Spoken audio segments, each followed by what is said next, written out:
कौमी सलामती के तहफ़्फ़ुज़ हर कीमत पर यकीनी बनाएंगे। पाकिस्तान की सालमियत पर कोई समझौता नहीं होगा। फील्ड मार्शल सैयद आसिम मुनीर पर आज़म नेशनल सिक्योरिटी वर्कशॉप के शुरका से मुलाकात में कहा कि दुश्मन के मज़मूम मज़ाहिम मुत्तहिद होकर नाकाम बनाएंगे। पाक फौज वफाकी और सूबाई हुकूमतों से भरपूर ताउन जारी रखेगी। पाकिस्तान ने कहा मुल्क अपना मकाम जरूर हासिल करेगा। शुरका को सरहद पार से दहशतगर्दी और हाइब्रिड खतरात से आगाह किया गया। इस्लामाबाद से ये रिपोर्ट।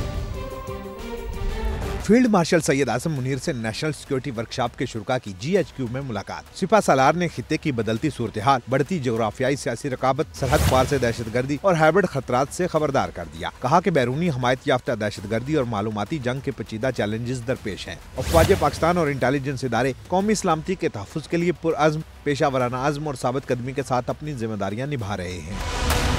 फील्ड मार्शल ने इस यकीन का इजहार किया कि पाकिस्तान दुनिया में अपना जायज नुमाया मुकाम हासिल करने की सलाहियत रखता है। मार्का हक में पाक फौज के पेशावराना किरदार और गैर मुतज़लज़ल अज़म ने आलमी सतह पर पाकिस्तान के वकार में इजाफा किया। हमारी सबसे बड़ी ताकत कौमी यकजहती है। इंशाअल्लाह हम मुत्तहिद होकर दुश्मनों के तमाम मज़मूम अज़ाइम को नाकाम बनाएंगे। उन्होंने वाज़े किया कि पाकिस्तान के हर शहरी की सलामती, तहफ़्फ़ुज़ और मुल्की खुद मुख्तारी हमारी अव्वलीन तरजीह है। इसमें किसी किस्म की कोताही बर्दाश्त नहीं की जाएगी। फील्ड मार्शल का वफाकी और सूबाई हुकूमतों के साथ मुकम्मल ताउन के अज़्म का यादा, पायदार अमन और खुशहाली के लिए मरबूत कौमी कोशिशों और इदारा जाती हमआहंगी को नागुज़ीर करार दिया। नेशनल सिक्योरिटी वर्कशॉप के शुरका को मुल्क में जारी गैर कानूनी सरगर्मियों के खिलाफ कार्रवाइयों पर ब्रीफिंग, मंशियात स्मगलिंग और मुनज़्ज़म जराइम के खात्मे के लिए इकदामात से भी आगाह किया गया। नेशनल डिफेंस यूनिवर्सिटी का ये फ्लैगशिप प्रोग्राम पार्लियामेंटेरियंस, सीनियर फौजी और सिविल अफसरान, तालीमी माहिरीन और सिविल सोसाइटी के नुमाइंदों को एक प्लेटफॉर्म पर इकट्ठा करता है। जिक्र अहम मुलाकात का। फील्ड मार्शल सैयद आसिम मुनीर से ईरानी नेशनल सिक्योरिटी काउंसिल के सेक्रेटरी अली लारेजानी की मुलाकात। सिपा सालार ने खित्ते में अमन इस्तेहकाम के लिए पाकिस्तान के पुख्ता आज़म का यादा किया। अली लारेजानी ने इलाकाई अमन सलामती के लिए पाकिस्तान के कलीदी किरदार को सराहा। ईरानी नेशनल सिक्योरिटी काउंसिल के सेक्रेटरी अली लारेजानी ने GHQ का दौरा किया। फील्ड मार्शल सैयद आसिम मुनीर से मुलाकात में दो तरफा ताउन, इलाकाई सलामती और बाहमी ताल्लुकात को मजीद मजबूत बनाने पर तबादला ख्याल किया गया।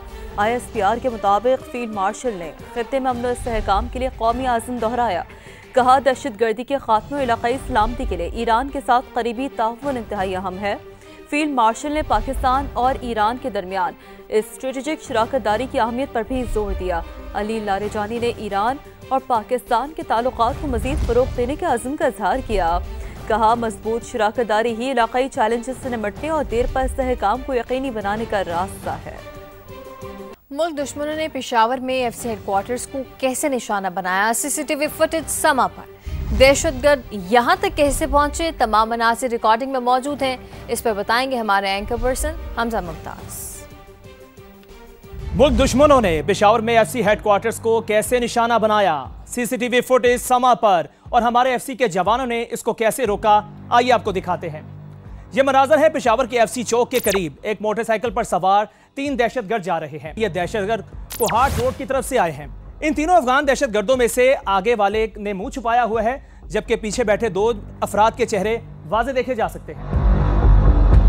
अब देखिए ये दूसरे क्लिप। 24 नवंबर को सुबह 8:01 पर ये तीनों दहशतगर्द FC हेडक्वार्टर्स के करीब अपनी मोटरसाइकिल खड़ी कर देते हैं। यहां पर दहशतगर्द अपने दूसरे साथी को उतारता है, जो पैदल ही मेन गेट की तरफ रवाना हो रहा है। दहशतगर्दों ने मोटरसाइकिल FC हेडक्वार्टर्स के करीब दुकान पर खड़ी कर दी है। अब ये तीसरे कैमरे की फुटेज आपके सामने है। यहां पर दहशतगर्द 3 से 4 मिनट तक मेट्रो स्टेशन के करीब घूमता रहा, बार बार शॉल भी दुरुस्त करता रहा और दूर खड़े साथियों को इशारा करता रहा। मजीद 4 मिनट तक यहां किसी इशारे का वो इंतजार कर रहा था। सुबह 8:10 पर अफगान दहशतगर्द मेन गेट की तरफ बढ़ता है और 8:10 पर मेन गेट पर खुद को उड़ा देता है। धमाके के बाद उसके दोनों साथी FC हेडक्वार्टर्स के अंदर दाखिल होने की नाकाम कोशिश करते हैं, जैसे कि आप फुटेजेस में भी देख सकते हैं। इन दहशतगर्दों का भरपूर मुकाबला किया जाता है और अगले 3 मिनट के अंदर ही इन्हें नेस्तो नाबूद कर दिया जाता है। मुल्क की दिफा नाकाबिल तस्खीर बनाने के सफर में एक और अहम संगे मील पाक बहरिया ने एंटी शिप बैलिस्टिक मिसाइल का कामयाब तजुर्बा कर लिया। ISPR के मुताबिक जदीद मिसाइल समंदरी और जमीनी अहदाफ को इंतहाई दुरुस्त निशाना बनाने की सलाहियत रखता है। Chief of the naval staff admiral Naveed Ashraf, senior साइंसदानों और इंजीनियर्स ने कामयाब तजुर्बा देखा। सदर आसिफ अली जरदारी, वज़ीर आज़म Shehbaz Sharif, field marshal Asim Munir, chairman joint chiefs of staff committee general Sahir Shamshad Mirza और तमाम सर्विसेज चीफ्स ने कामयाब तजुर्बे पर मुबारकबाद दी। आगे बढ़े और आपको बताएं कि कारूंजर पहाड़ की कटाई के खिलाफ वकला बरादरी का कराची में एहतजाज जारी है। सीएम हाउस के गेट तक पहुंच गए हैं। पुलिस ने मुजाहिरीन को वापस पीआईडी सिग्नल पर धकेल दिया है। वकला को मुज़ाकरात के लिए सीएम हाउस मदऊ कर लिया गया है। इसी पर ताज़ा तरीन तफसीलात क्या हैं जानते हैं नुमाइंदा समा लियाकत अली राना से। लियाकत अली बताइएगा इस पर क्या तफसील है आपके पास?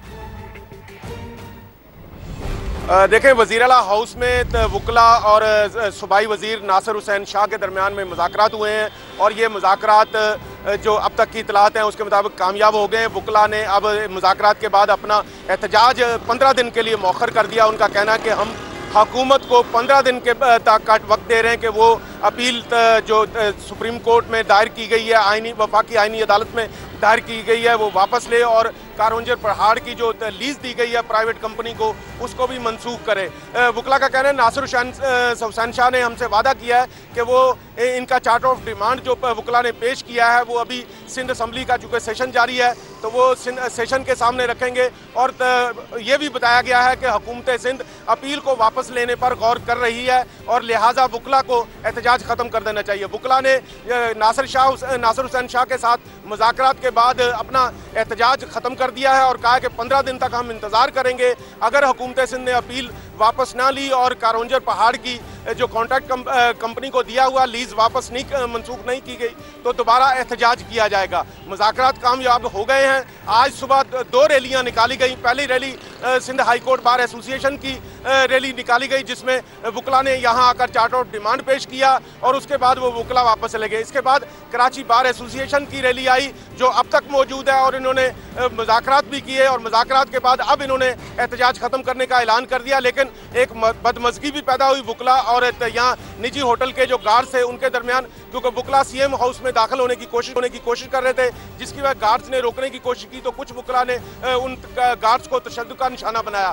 ताहम बाद में वकला वापस आ गए। फिर वकला को नासिर हुसैन शाह जो कि सूबाई वज़ीर बल्दियात हैं उनसे मुज़ाकरात के लिए वज़ीर आला हाउस ले जाया गया जहां वकला और हुकूमत सिंध के दरमियान मुज़ाकरात कामयाब हो गए और हुकूमत सिंध ने 15 दिन का हुकूमत सिंध को वकला ने 15 दिन का वक्त दिया है जो 15 दिन में ना सिर्फ अपील वापस ले जो आईनी अदालत में दायर की गई है, इसके साथ साथ वकला ने यह भी मुतालबा किया कि वकला और हुकूमत सिंध के दरमियान मुज़ाकरात कामयाब हो गए हैं और वकला की जानिब से 15 दिन का वक्त दिया गया है। सिंध हुकूमत को। लियाकत अली राना में तफसीलात से आगाह कर रहे थे। बहुत शुक्रिया आपका।